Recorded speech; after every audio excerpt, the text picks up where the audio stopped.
All right, let's build your personal safety playbook.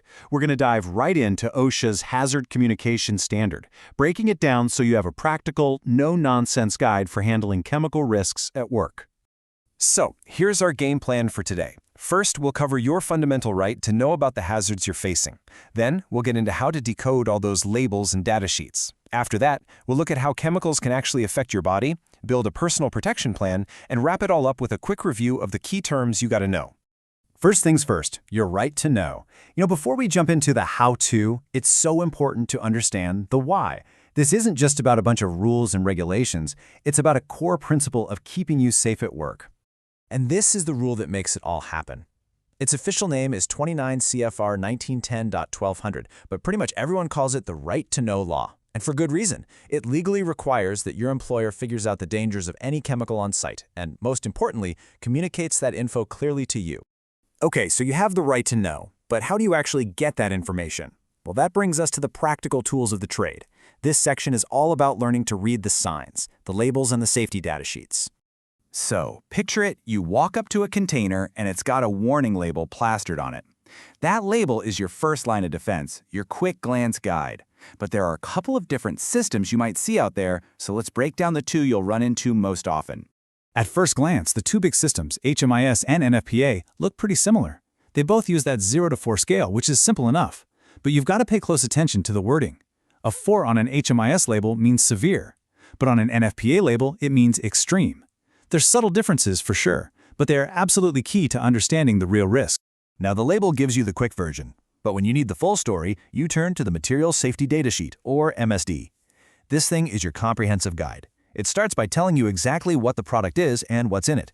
Then it gets into the nitty-gritty, physical properties, fire hazards, health risks, and most importantly, it wraps up by telling you exactly how to handle it safely and what gear you need to wear.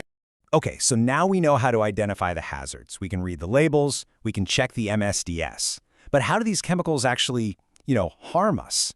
Let's dive into some of the basic science behind it. A little toxicology 101.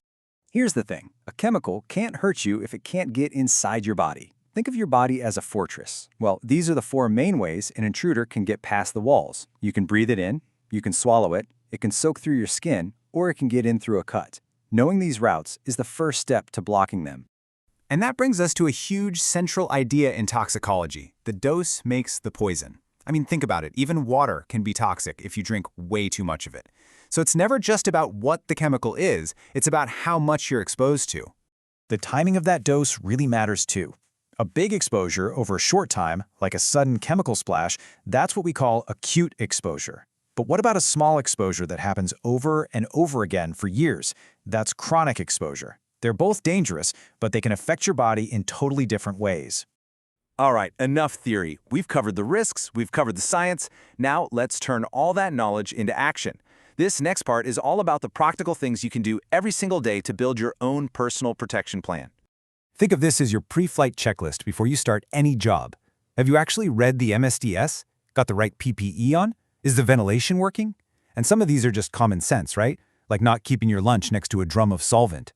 And please remember that last one. It's not just some old rule from high school chemistry. Adding water to acid can cause a violent, dangerous reaction. Always acid to water. To finish up our playbook, we're going to do a lightning round of key terms. Think of these as your vocabulary flashcards for HazCom. Knowing what these words mean is going to help you make sense of all those safety documents and guidelines. First up, PEL, which stands for Permissible Exposure Limit. This one's a big deal because this is the law. It's the legal line in the sand that OSHA draws for how much of a chemical you can be exposed to in the air over a normal 8-hour workday. Next, we have TLV, or Threshold Limit Value. Now, this one isn't the law. Think of PEL as the legal minimum you have to meet. TLV is more like the gold standard. It's the recommended level from the scientists and industrial hygienists. It's what you should aim for. You've probably heard this one before. Carcinogen. It's a pretty straightforward and pretty scary one. It's any substance that's known to have the potential to cause cancer, something you always have to take very seriously.